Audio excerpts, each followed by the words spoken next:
அன்னவயர் புதுவை ஆண்டாள் அரங்கற்கு பண்ணு திருப்பாவை பல்வதையும் இன்னிசையால் பாடி கொடுத்தால் நற்பாமாலை பூமாலை சூடி கொடுத்தாலை சொல்லு சூடி கொடுத்து சுடற்கொடியே தொல்பாவை பாடியருளவல்ல பல்வளையாய் நாடினே வேங்கடவர்க்கு என்னை விதி என்ற இம்மாற்றம் நான் கடவல்லமே நல்கு என்று உய்யக்கொண்டான் அவர்கள் அருளி செய்தது போல ஆண்டாளுடைய அடியை தொட்டு வணங்கி நாமும் இன்றைய ஆண்டாளுடைய திருப்பாவை பாடலையும் உரைகளையும் நாம் பார்ப்போம். இன்றைய தினம் 7வது நாள் மார்கழி திங்கள் 7வது நாள் மார்கழி 7வது நாளான இன்று அழகான இந்த பாசுரத்தை தற்போது சுந்தரராஜ சுவாமி அவர்கள் பாடியிருந்தார்கள். நேற்றைய தினம் மழையின் காரணமாக நாம் அந்த 6வது பாசுரத்திலே சரியாக பார்க்க முடியவில்லை. எனவே அந்த 6வது பாசுரத்தையும் பார்த்து இன்றைய பாசுரத்தையும் நாம் பார்ப்போம். அருள்மிகு வேணுகோபால சன்னதியில் இந்த ஆண்டாளுடைய திருப்பாவை உரைகளை நாம் ஒவ்வொரு நாளும் பார்த்து வருகின்றோம். மார்கழி முதல் நாளிலிருந்து எதற்காக ஆண்டாள் இந்த நோன்பை இருந்தால், எதற்காக இந்த வையத்தில் உள்ள மக்களெல்லாம் பகவானிடம் சென்றடைய வேண்டும், அதற்கான நன்மையை பெற வேண்டும் என்று மற்ற ஆழ்வார்களைப் போலல்லாமல் ஆண்டாள் அதற்கான சிறப்பு ஒரு முயற்சியை எடுத்து இந்த மையத்தில் உள்ள மக்களெல்லாம் பகவானை சென்றடைய வேண்டும் என்ற எண்ணத்திலே நமக்காக இந்த 30 பாசுரங்களை படைத்திருக்கின்றாள். முதல் 5 பாசுரங்கள் பகவானுடைய நிலைகளான அவதாரங்களை சொல்லி முன்னுரையாக அமைந்திருந்தன என்று பார்த்தோம். 6வது பாசுரத்திலிருந்து 10வது பாசுரம் வரை உள்ள பாடல்கள், 15வது பாசுரம் வரை உள்ள 10 பாடல்கள் ஆண்டாளுடைய திருப்பாவை உரையிலே இந்த 10 பாடல்களும் சக தோழியர்களை துயிலெழுப்பி பகவானிடம் விட்டுச் செல்வதாக அமைந்திருக்கின்றது என்று பார்க்கின்றோம். ஆகவே இந்த 6வது பாடல் தோழிகளை அழைப்பதில் முதல் பாடல். பொதுவாக இதை என்ன சொல்லுவார்கள் என்றால், இங்கே பொய்கை ஆழ்வாரை துயிலெழுப்புவதாக இதை சொல்வார்கள். ஏனென்று கேட்டால், இந்த ஆழ்வார்களை துயிலெழுப்புகின்றார்கள் என்று சொல்லி பொய்கை ஆழ்வாரை துயிலெழுப்புகின்றார்கள் என்று சொல்வார்கள். ஏன்னா அவர் தான் முதல்ல படித்தது. வையத்து வாழக்கூடிய மக்களையெல்லாம் சொல்லி இங்கே வையத்தகழியாய் வார்கடலே நெய்யாக வெய்ய கதிரோன் விளக்காக செய்ய சுடர் ஆலியான் அடி சூட்டினேன் சொல்மாலை இடராளி நீக்குகவே என்று பாடியவர். என்னுடைய இடர்களை நீக்க வேண்டும், இங்கே பூமாலை அல்ல நான் சொல்மாலையை சூட்டுகின்றேன் இந்த நாராயணனுக்கு அப்படின்னு சொல்லி என்ன சொல்லுகின்றார்? வையத்தகழியாய், இந்த வையகமே அகழியாக, அதாவது நம்ம அன்னை கார்த்திகை விளக்கு ஏற்றுகின்றோம். அந்த விளக்கினுடைய ஒளியிலே இங்கே உலகம் பிரகாசம் பெறுகின்றது என்று பார்க்கின்றோம். அதைத்தான் இங்கே பொய்கை ஆழ்வார் என்ன சொல்கின்றார்? வையத்தகழியாய், இந்த பூமியே அகழியாக, பிள்ளையாஞ்சுட்டின்னு சொல்கிறோம்ல, விளக்குன்னு சொல்கிறோம்ல, அந்த விளக்காக, வார்கடலே நெய்யாக, இந்த கடல், இந்த உலகத்திலே 3 மடங்கு கடல் இருக்கின்றதே, நீரால் சூழப்பட்டு இருக்கின்றதே, அது இங்கே என்ன சொல்லுகின்றார்? இங்கே நெய்யாக அதை சொல்லுகின்றார். வெய்ய கதிரோன், இந்த சூரியன்தான் இங்கே விளக்காக இருக்கின்றது, அப்படிப்பட்டதை நான் வைத்து படைத்து உன்னை வழிபடுகின்றேன் என்று சொல்லுகின்றார். அதை போல இங்கே ஆண்டாள் இந்த 5 பாசுரங்களை விளக்கமாக சொல்லி வழிகளையெல்லாம் சொல்லிவிட்டால், இன்றைய 6வது பாசுரத்திலே ஆண்டாள் அழகாக தன் தோழிகளை துயிலெழுப்புகின்றார். அதற்கு இயற்கையோடு ஒப்பீடு செய்து இயற்கையை எடுத்துக்காட்டாக சொல்லி இயற்கையின் நிகழ்வுகளை சொல்லி இந்த சக தோழியர்களை துயிலெழுப்புகின்றார் என்று பார்க்கின்றோம். புல்லும் சிலம்பினகான் புல்லரையன் கோயிலில் வெள்ளை விழிச்சங்கின் பேரரவம் கேட்டிலையோ பில்லாய் எழுந்திராய் பேய்முலை நெஞ்சுண்டு கள்ளச்சகனம் கலக்களிய காலோச்சி வெள்ளத்தரவினில் துயில்கின்ற வித்தனை உள்ளத்து கொண்டு முனிவர்களும் யோகிகளும் மெல்ல எழுந்து அரியென்ற பேரரவம் உள்ளம் புகுந்து குளிர்ந்தேளோ ரெம்பாவாய் என்பதாக அழகாக சொல்லுகின்றார். புல்லும் சிலம்பினகான், புல்லினம் என்றால் என்ன? இந்த பறவை இனங்களை சொல்லுகின்றார். புல்லும் சிலம்பினகான், இந்த புல்லினங்கள் எல்லாம் எழும்பிவிட்டன, நீ இன்னும் துயில் கொண்டிருக்கின்றாயே, எழுந்து வா பெண்ணே என்று சக தோழியர்களை எழுப்புகின்றார். ஏன்னா இந்த ஆண்டாள் திருப்பாவை துவங்கும் முன்னே எதற்காக துவங்கினாள் என்று பார்த்தோம். இந்த வையத்தில் உள்ள மக்களை எல்லாம் அழைத்தால், நாம் அன்றைய தினம் பகவான் கிருஷ்ணன் அவதரித்த போது யமுனையாற்றங்கரையிலே அந்த யாதவகுல பெண்கள் எல்லாம் கோபியர்கள் எல்லாம் ஒன்று கூடி பாவை களம் அமைத்து பகவானை வேண்டி நின்றார்களே, காத்தியாயினி தேவியிடம் வேண்டி நின்றார்களே, அதை போல இந்த சிறுவில்லுப்பித்தூரிலே அவதரித்த ஆண்டாள் அதை செய்கின்றார். செய்யும்போது நாம் பாவைக்களம் அமைக்க வேண்டும், அதற்கான ஏற்பாடுகள் எல்லாம் என்ன என்று சொல்லி ஒவ்வொன்றாக சொல்லி வந்தால், இன்றைய தினம் அந்த தோழிகளை எழுப்ப வேண்டும். ஒரு சில தோழிகள் என்ன செய்கின்றார்கள், அங்கே துயில்ந்து கொண்டு இருக்கின்றார்களே, அந்த பிரம்ம முகூர்த்தத்தில் நாளிலிருந்து 6 மணிக்குள் எந்திரிச்சு அந்த வேலைகளை செய்ய வேண்டுமே, தூயோமாய் வந்து இங்கே தூமலர் தூவி என்று சொன்னாலே, உள்ள குளிர நீராட வேண்டுமே, உள்ள தூய்மையோடு நெய்யுண்ணோம் பாலுண்ணோம் நாட்காலே நீராடி என்று சொன்னாலே, அவைகளெல்லாம் கடைப்பிடித்து நாம் இந்த பாவைக்களம் அமைத்து இங்கே பகவானை வழிபட வேண்டுமே. எனவே எழுந்திருங்கள் என்று ஒவ்வொரு தோழிமார்களாக இங்கே சொல்லி வருகின்றார். கொஞ்சம் தமிழிலே திருப்பாவையை படைத்தவள் இங்கே சக தோழியர்கள், இங்கே உறக்கத்தில் இருக்கின்ற தோழியர்களை எழுப்புகின்றாள் என்று பாருங்க. இன்னைக்கு பஞ்சபூதங்கள் என்று சொல்லுகின்றோம். நீர், இந்த ஒவ்வொன்றையும் சொல்லுகின்றோம் பாருங்கள். பஞ்சபூதங்கள் அதாவது நிலம், நீர், ஆகாயம், காற்று, நெருப்பு என்ற 5 பூதங்கள் இருக்கின்றதே, இந்த பஞ்சபூதங்கள் என்று சொல்வார்கள். இந்த 5 நிலைக்கும் உட்பட்டதுதான் இந்த உலக வாழ்க்கை. மனிதனால் எதுவும் செய்ய முடியாது. ஆனால் இந்த 50 பூதங்கள் இருக்கின்றனவே, நீர், நெருப்பு, நிலம், ஆகாயம், காற்று, இவைகள் நிலைத்தால் எதையும் செய்ய முடியும். நீ பாருங்க, காற்றினுடைய உக்கிரம் அதிகமானால் என்ன நடக்கும்? புயலாக மாறும். அதே மாதிரி கடலுடைய சீற்றம் அதிகரித்தால் என்னாகும்? இங்கே சுனாமியாக மாறும். ஆழி பேரலையாக மாறி இங்கே துன்பம் தரக்கூடியதாக, அழிக்கக்கூடியதாக இருக்கின்றது என்று பார்க்கின்றோம். காற்று அதிகமானால் அப்படி, அதே மாதிரி நீர்நிலைகள் இந்த மாதிரியான அப்படி, அதே மாதிரி நெருப்பு பற்றி கொண்டால் இன்றைக்கி பார்த்திங்கன்னா இந்த அமேசான் காடுகள் என்று சொல்லுகின்றார்களே, அதே போல் ஆப்பிரிக்காவுக்கு உள்ள காடுகளாக இருந்தாலும் சரி, அமெரிக்க பகுதியில் உள்ள காடுகள் எல்லாம் என்ன தானாக நெருப்பு பற்றி கொள்ளும்.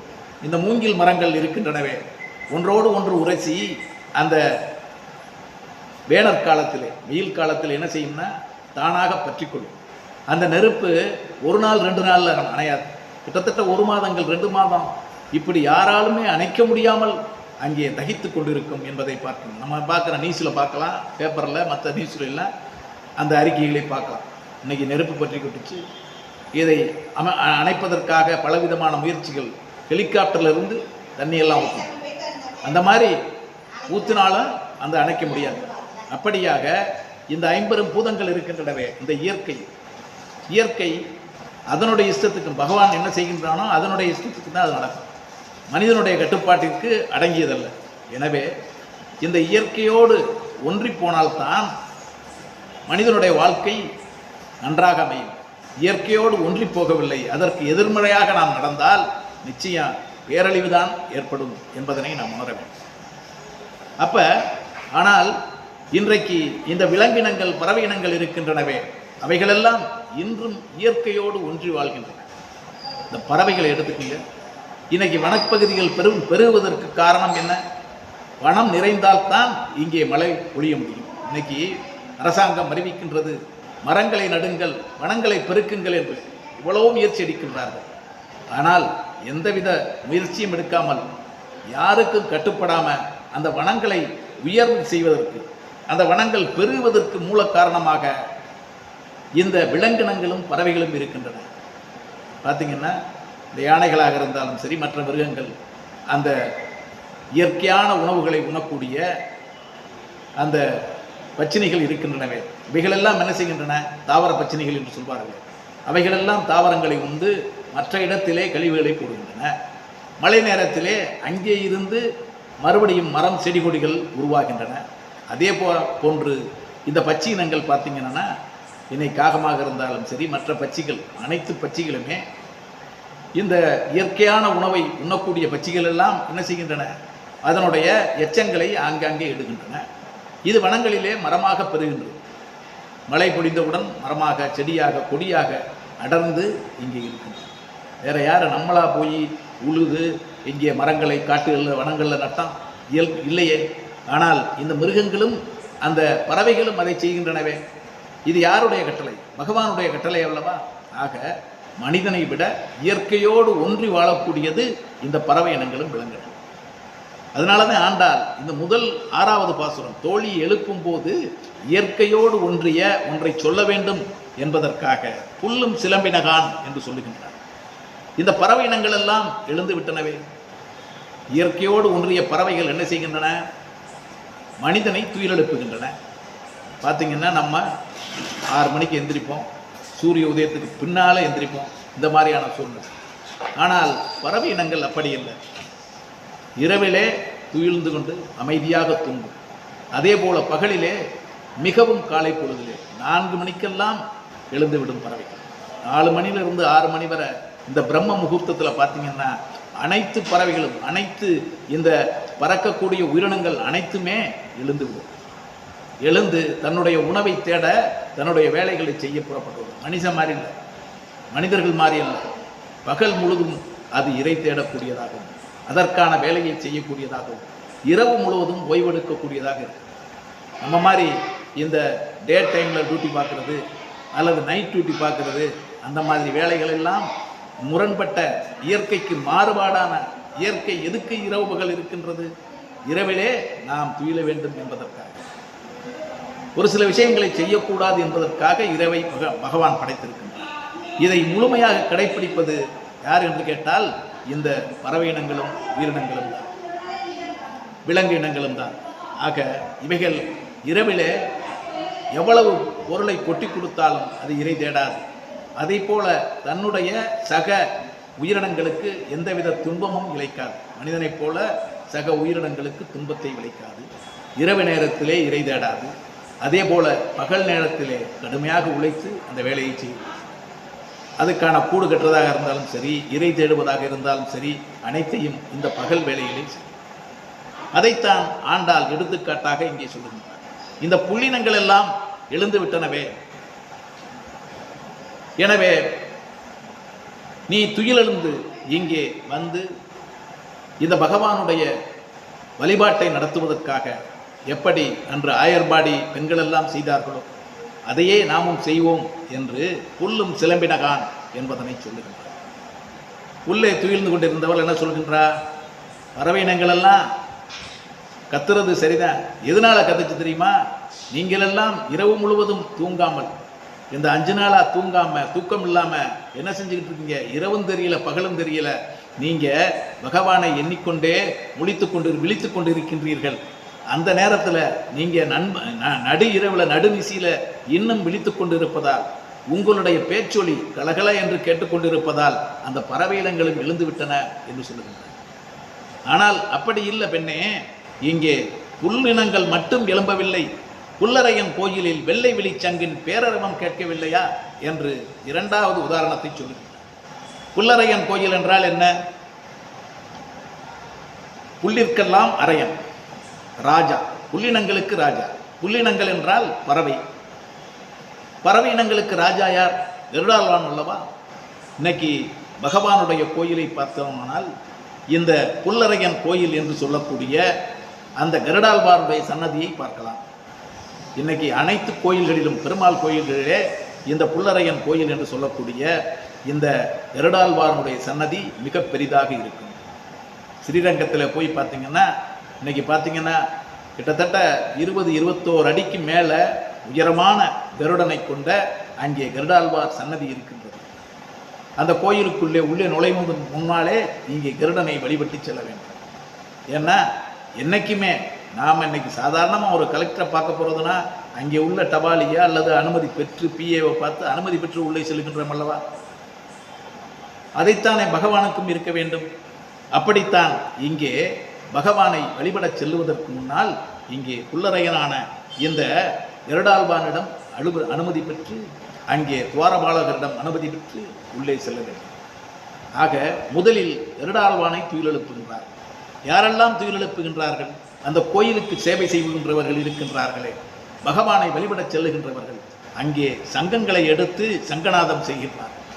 வெள்ளை விழி சங்கு, வெண்மையான அந்த சங்குகளை எடுத்து ஊதுகின்றார்களே, அது மிகவும் பிரம்மாண்டமாக அன்று பகவான் எடுத்து ஊதிய சங்கை போல, பாஞ்சசன்யத்தின் ஒளியைப் போல இங்கே அதிர்ந்து கேட்கின்றதே, பேரரவமாக பேரொளியாக கேட்கின்றதே, அது உன் காதுகளில் விழவில்லையா?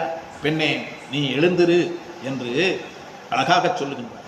பிள்ளாய் எழுந்திராய், மகளே செல்வமே எந்திரி அப்படின்னு அழகாக சொல்லுகின்றார். அதைத்தான் புல்லும் சிலம்பினகான் புல்லரையன் கோயிலில் வெள்ளை விழிச்சங்கின் பேரரவம் கேட்டிடையோ பிள்ளாய். அடுத்து சொல்லுகின்றார் பாருங்கள். பேய்முளை நஞ்சுண்டு கள்ளச்சகடம் கலக்களிய காலோச்சி வெள்ளத்தரவினில் துயில்கின்ற வித்தனை உள்ளத்து கொண்டு முனிவர்களின் யோகிகளும் வெள்ள எழுந்து அரியன்ற பேரரவம் உள்ளம் புகுந்து குளிர்ந்தேளே ரெம்பாவாய் என்பதாக அழகாக சொல்லுகின்றார். புல்லும் சிலம்பினகான் புல்லரையன் அந்த கருடாழ்வானுடைய சன்னதியிலே வெள்ளை விழி சங்குகளை கொண்டு அங்கே அரவத்தை எழுப்புகின்றார்களே, பெரிய சத்தத்தை எழுப்புகின்றார்களே, அதெல்லாம் கேட்கவில்லையா என்று சொன்னவள் இங்கே நாம் யாரை வழிபடப் போகின்றோம் என்பதனை அடுத்து சொல்லுகின்றார். பேய்முளை நஞ்சுண்டு கள்ளச்சகடம் கலக்களிய காலோச்சி. பேய்முளை நஞ்சுண்டு, இந்த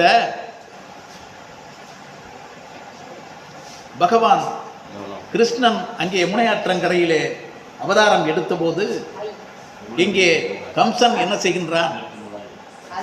கம்சன் பகவான் கிருஷ்ணனை எப்படியும் அழித்து விட வேண்டும், சிறுபிள்ளையாக அவன் பிறந்த போதிலிருந்தே அழித்து விட வேண்டும் என்று கம்சன் கங்கணம் கட்டி கொண்டிருக்கின்றான். கம்சன் அனுப்பியவள் தான் இந்த பேய்முளை நஞ்சுன்று என்று சொல்லக்கூடிய இந்த பூதனையை அனுப்புகின்றான். பூதனை என்ற அறைக்கு அசூரி இங்கே பகவானை கொல்வதற்காக வருகின்றார். பூதம்னு கேள்விப்பட்டிருக்கோம், அந்த காலத்தில் பூதம்னு சொல்லுவாங்க, பூதம் பேயின்னு சொல்லுவாங்க. அப்படி அந்த பூதனை இங்கே அழகான ஒரு பெண் வடிவம் தாங்கி வருகின்றார். இந்த பூதங்கள்லாம் அந்த காலத்தில் என்ன செய்யுமா, ஒருத்தரை கவர வேண்டும் அல்லது ஒருத்தரை பிடிச்சு சாப்பிடணும் அப்படின்னு இந்த பூதம் நினைச்சிருச்சுன்னா என்ன செய்யுமா, அவர்களுக்கு விருப்பமானவர்களாக மாறி அங்கே வரும். அப்போ தானே அவங்க கிட்டத்தில் வருவாங்க. யார் மேலே விருப்பம் கொள்கின்றார்களோ அல்லது எதை விரும்புகின்றார்களோ அந்த பொருளாக மாறி அங்கே செல்வார். அதைத்தான் இங்கே பேயானவள் இந்த பூதனை என்ன செய்கின்றார், ஒரு அழகான பெண்ணாக, ஒரு குழந்தைகளுக்கு பாலூட்டும் ஒரு பெண்ணாக அங்கே அவதரித்து வருகின்றார் என்று பார்க்கின்றார். இந்த பூதமெல்லாம் அப்படித்தான் விருப்பமானவர்களுக்கு மாறிச்சு. நம்ம அந்த கண்ணகியினுடைய கதை கேட்டிருப்போம், கண்ணகி கோவலனுடைய கதை. அதில் அழகா இளங்கோவடிகள் சொல்லியிருப்பார். இந்த கோவலன் ஒரு முறை என்ன செய்கின்றான், அந்த காலை கடனை முடிப்பதற்காக இரவு நேரத்திலே, அந்த காலத்தில் இப்போ காலை கடன் முடிப்பு 10 மணிக்கு போகிறதெல்லாம் இல்லை, வீட்டுக்குள்ளே போயிடுறாங்க. அப்படிலாம் இல்லை அந்த காலத்தில். காலையில் 4 மணிக்கு 3 மணிக்கெலாம் எந்திரிச்சு அந்த காலை கடன் முடிக்க அந்த காட்டுப்பகுதியிலே வனப்பகுதியிலே சென்று விடுவார். அங்கே செல்லும்போது அங்கே ஒரு பூதம் இந்த கோவலனை உண்டுவிட வேண்டும் என்று கங்கணம் கட்டுகின்றது. எப்படியாவது இவனுக்கு விருப்பமானதாக மாறி போகணும். அந்த பூதத்துக்கு அவனுடைய மனநிலை, யாருடைய மனநிலை தெரியும், அது மாதிரி அவனுக்கு விருப்பமானதாக போகணும். ஒரு பெண்ணா வடிவெடுத்து போகும்னு நினைக்குது. அப்போ பெண்ணா வடிவெடுத்து போகணும்னா அந்த கோவலனுக்கு விருப்பமான பெண் யார்? ஒன்று கண்ணகியாக இருக்கணும், மனைவி. கண்ணகி வடிவமும் எடுக்கலை. ரெண்டாவது மாதவி. இந்த நாட்டியக்காரி மாதவி மேலே இவன் மோகம் கொண்டு அங்கே நாட்டியக்காரி இடத்துல இருக்கான். கிட்டத்தட்ட அன்றைக்கு ஆட்சி காலத்திலே அந்த மன்னர்களுக்கு கூட நிதி உதவியை செய்யக்கூடியதாக இருந்தவர்கள் பெரும் தன்வந்து. அதாவது இவர்கள் எப்படின்னு கேட்டால் பெரு வணிகர்கள் என்று சொல்வார்கள். பெரு வணிகம் செய்து, அதாவது மேலை நாடுகளிலிருந்து வந்து வணிகம் செய்து மேலை நாட்டு பொருட்களை இங்கே கொண்டு வந்து இங்கே இருந்து பொருட்களை ஏற்றுமதி செய்து அந்த காலத்திலே வணிகர்களாக, பெரு வணிகர்களாக திகழ்ந்தது.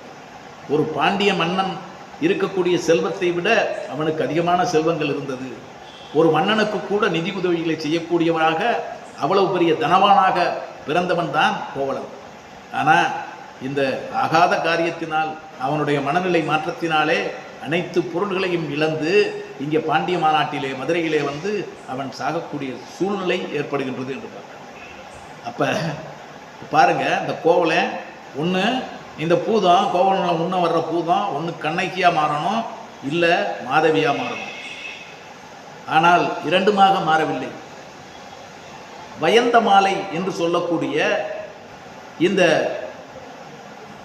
இவளுடைய நடனக்காரியினுடைய தோழி அதாவது மாதவியினுடைய தோழி இருக்கின்றாளே அவளாக மாறுகின்றாள். வயந்த மாலை மாதவி மேலே பற்று கொண்டிருந்தா கண்ணகி மனைவி இப்படியாத்தானே பூதம் மாறி போகணும், இல்லை வயந்த மாலையாக மாறி வருகின்றது. அந்த கோவலன் என்ன செய்கின்றான் பாருங்கள். இந்த ரெண்டு பேரோட மனைவி அதை மீறி இந்த நடனக்காரியின் மீது பற்றுக்கொண்டவன் மாதவியின் மீது. அதுவும் இல்லை, இந்த மாதவிக்கு தோழியாக இருக்கின்றாளே, உற்ற துணையாக இருக்கின்றாளே இந்த வயந்தமாலை, அந்த வயந்தமாலையனோடு இவன் பற்றுள்ளவனாக இருக்கின்றான். அதனால தான் இந்த பூதம் வயந்த மாலையாக மாறி அங்கே போகின்றது என்று சொல்லுகின்றான். அதனால தான் இவன் பொன்னும் பொருளையும் இழந்து இந்த மதுராபுரியிலே வந்து இறக்கக்கூடிய சூழ்நிலை ஏற்பட்டது. இப்படி இந்த பேய் என்ன செய்கின்றது, பூதனை என்ன செய்கின்றது, பேயான பூதனை ஒரு சிறந்த தாயை போல, ஒரு அழகான பெண்ணை போல வடிவெடுத்து அங்கே வருகின்றது. ஆயர்பாடியிலே நுழைந்து இந்த பகவான் கிருஷ்ணன் இருக்கக்கூடிய இடத்திற்கு வருகின்றது. யசோதையினுடைய இல்லத்திற்கு வந்து அந்த யசோதையிடம் உங்களுடைய குழந்தையை, அழகான குழந்தை இருக்கின்றதே, நான் பார்க்க வேண்டும் என்று சொல்லி ஏமாற்றி அங்கே உள்ளே நுழைந்து பகவான் கிருஷ்ணனை அள்ளி அணைத்து பாலூட்ட எத்தனைக்கின்றாள். பகவானுக்கு தெரியுமே இவன் எப்படி கள்ள நித்திரை கொள்பவன் அல்லவா, உலகத்தில் எங்கே என்னென்ன அணுவினுடைய அசைவுகள் என்ன என்பதெல்லாம் அவனுக்கு தெரியுமே. இது யாரு, இந்த பூதம் யாரு, எப்படி இங்கே பெண் வடிவு எடுத்து வந்திருக்கின்றது, எதற்காக வந்திருக்கின்றது என்பதெல்லாம் தெரியுமே. எனவேதான் என்ன செய்தான், இவன் எப்படிப்பட்டவன், அன்று மேருமலையை இங்கே மத்தாக கொண்டு இந்த வங்கக்கடலிலே கடைந்தார்கள் அமுதம் பெறுவதற்காக என்று பார்க்கின்றோம்.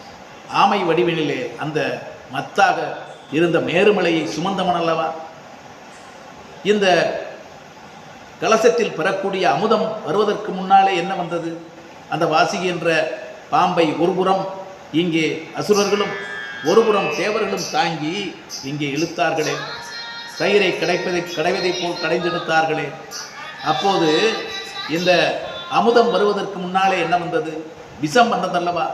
அந்த விஷத்தை அழகால விஷம் என்று சொல், உலகத்தில் உள்ள அனைத்தையும் அழிக்கக்கூடிய விஷம் வந்ததல்லவா.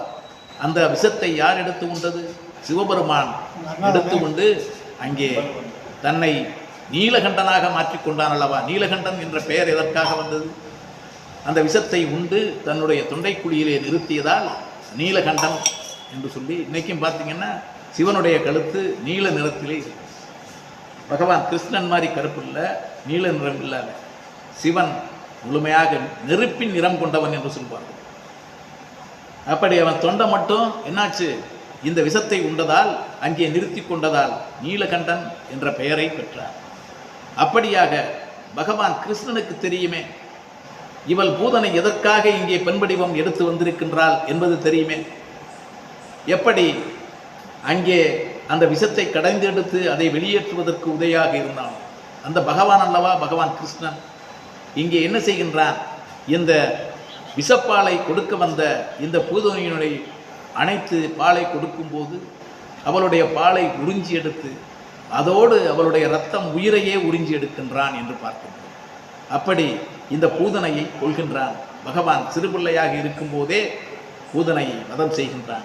அதைத்தான் அழகாக இங்கே பேய்முலை நஞ்சுண்டு, அந்த பேய்முலை நஞ்சுண்டு அந்த பூதனையினுடைய பாலை அருந்தி அவளை கொன்றதோடு மட்டுமில்லாமல் கள்ளச்சகடம் களக்களிய காலோச்சி அடுத்து பூதனையை அனுப்பி பகவானை கிருஷ்ணனை கொல்ல முடியவில்லை. சகடாசுரன் என்பவனை அனுப்புகின்றான் கம்சன். சகடாசுரன் எப்படி சகடமாக சக்கர வடிவிலே வந்து அவனை உருண்டோடி வந்து கொல்ல வேண்டும் என்று வருகின்றான். தன்னுடைய பிஞ்சு பாதங்களால், சிறிய பாதங்களால் அந்த சகடத்தை உதைத்து அங்கே சுக்குநூறாக சகடாசுரனை அளிக்கின்றான் என்று பார்க்கின்றான். வெள்ளத்தரவினில் துயில்கின்ற முத்தினை, வெள்ளத்தரவினில் துயில்கின்ற வித்தினை என்று சொல்லுகின்றார். இந்த வெள்ளத்தில் துயில்கின்றவன் 2வது பாசுரத்தில் பார்க்கடலிலே பைய துயின்ற பரமன் அடிபாடி என்று சொன்னாலே இந்த ஆழிப்படை பேரலை ஏற்படும் போது பகவான் மீது இந்த உயிரினங்கள் எல்லாம், இந்த உலகம் அழியப் போகின்றது ஆழிப்பேரலையால். அப்போது இந்த உயிரினங்கள் எல்லாம் பகவானுடைய மார்பிலை பற்றி கொண்டு அவனை கருமையாக மாற்றியது. அப்படி அங்கே அந்த வெள்ளத்திலே துயில்ந்து கொண்டிருக்கின்றானே, மக்களை காக்க வேண்டும் என்று சொல்லி வித்தாக மீண்டும் உலகத்தை படைத்து இந்த உயிரினங்கள் எல்லாம் வர வேண்டும் என்ற விதையாக அங்கே இருக்கின்றானே, அப்படி வெள்ளத்தரவினில் துயில்கின்ற அந்த அரவு என்று சொன்னால் 1000 தலையை கொண்ட ஆதிசேஷன் அந்த நாகத்தின் மீது திருப்பார்கடலிலே பள்ளி கொண்டிருக்கின்றானே, உலகத்தின் வித்தாவன், உலகத்தின் விதையானவன் அல்லவா? அவனை உள்ளத்தில் கொண்டு முனிவர்களும் யோகிகளும் என்ன செய்கின்றார்கள்? மெல்ல எழுந்து அரி என்ற பேரரவம் கேட்டிலையோ. இந்த முனிவர்களும் யோகிகளும் முதல்ல பார்த்தா அந்த நாராயணனே என்று பரத்துவத்தில் சொன்னவள், பரத்துவத்தில் நித்திய ஜூரிகள் தான் அங்கே வழிபட முடியும். திருப்பார்கடலிலே பள்ளி கொண்டிருக்கின்ற இந்த ஆதிசேஷன் மீது பஞ்சனையாக கொண்டு துயில்கின்ற பகவானை யார் வழிபட முடியும்? திருப்பார்கடலிலே பள்ளி கொண்டிருக்கின்ற அந்த பரமனை யாரெல்லாம்? முனிவர்களும் யோகிகள் தான் வழிபட முடியும். அவர்களெல்லாம் எழுந்து என்ன செய்கின்றார்கள்?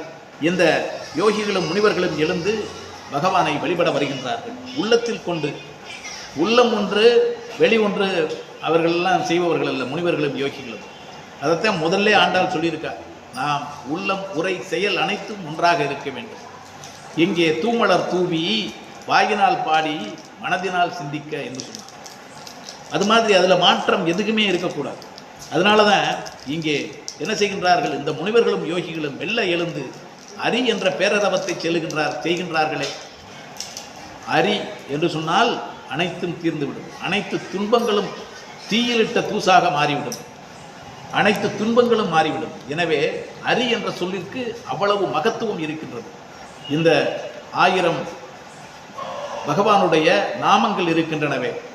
அன்னைக்கு இந்த பீஷ்மர் சொல்லுகின்றார், தர்மனான அந்த தர்மனுக்கு நாட்டை எப்படி நடத்த வேண்டும் என்பதனை சொல்லுகின்றார்.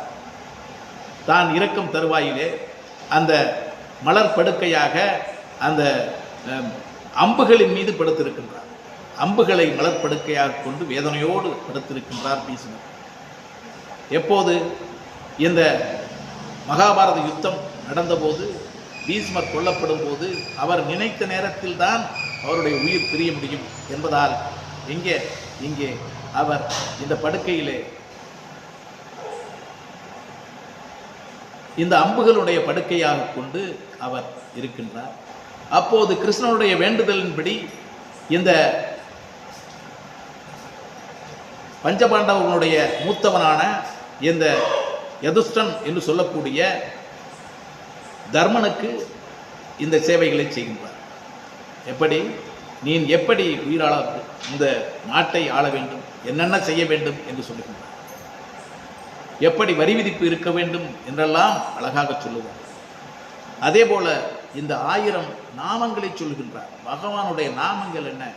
சகஸ்ர நாமம் என்று சொல்லுகின்றோமே, அந்த 1000 நாமங்களை சொல்லுவார்.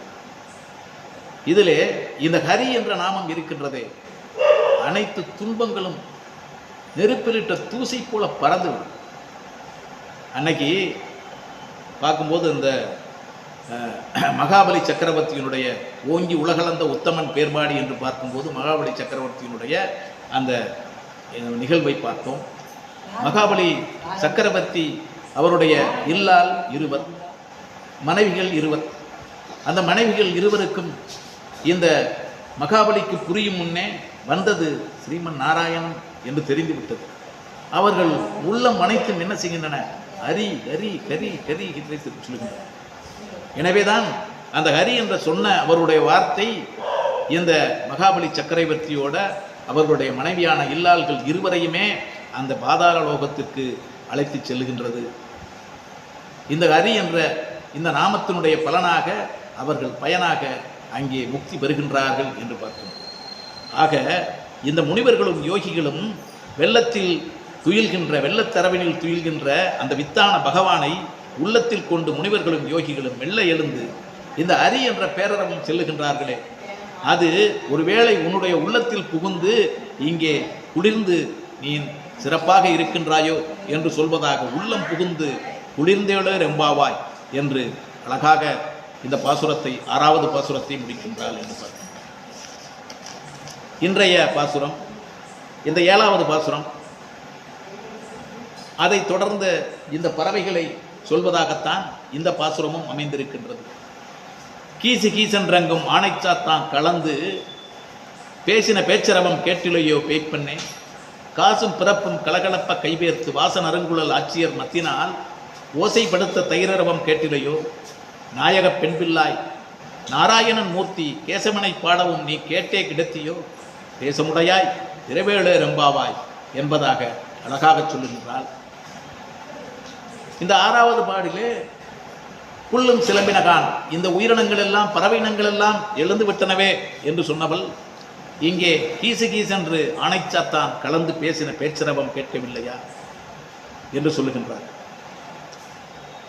ஆனைச்சாத்தான் என்று சொல்லக்கூடிய இந்த வலியன் என்று சொல்லக்கூடிய அந்த இரட்டைவால் குருவி கருங்குருவி இருக்கின்றனவே, அந்த கருங்குருவியை அழகாக சொல்லுகின்றார். இந்த கருச்சானனை கிராமத்து வழக்கில் சொல்லுவார்கள். அப்படிப்பட்ட இந்த கருங்குருவி பேசுமா? விலங்கினங்கள் பேசுமா? பறவையினங்கள் பேசுமா? பேசும். அதை யாரால் உணர முடியும்? அதைத்தான் ஆண்டாள் சொல்லுகின்றார். உள்ளம் உரை செயல். உன்னுடைய உள்ளமும் செயலும், நீ செய்யக்கூடிய காரியம் மனதோடு ஒன்றி இருந்தால் நிச்சயம் செய்ய முடியும். அந்த கீசு கீசென்று ஆனைச்சாத்தான் கலந்து பேசுகின்றன, எறும்பினங்கள் பேசுகின்றன, பறவையினங்கள் பேசுகின்றன, விலங்கினங்கள் பேசுகின்றன. இதெல்லாம் சாதாரண மனிதர்களுக்கு தெரியாது. ஏன்னா ஒருத்தர் மனநிலை இன்னொருத்தர் மனநிலைக்கு தெரியாது. அப்படித்தான் நம்ம இன்னைக்கு வாழ்ந்துக்கிட்டு இருக்கோம். ஆனால் ஒரு பக்குவமான மனிதர், ஒரு முனுவனோ யோகியோ ஞானவானோ என்ன செய்வார்? அவன் நிலைப்பாடு என்ன என்று சொல்லிவிடுவாரே. இப்போ பகவான் கிருஷ்ணர் இந்த அஸ்தினாபுரத்திலே நான் உங்களுக்காக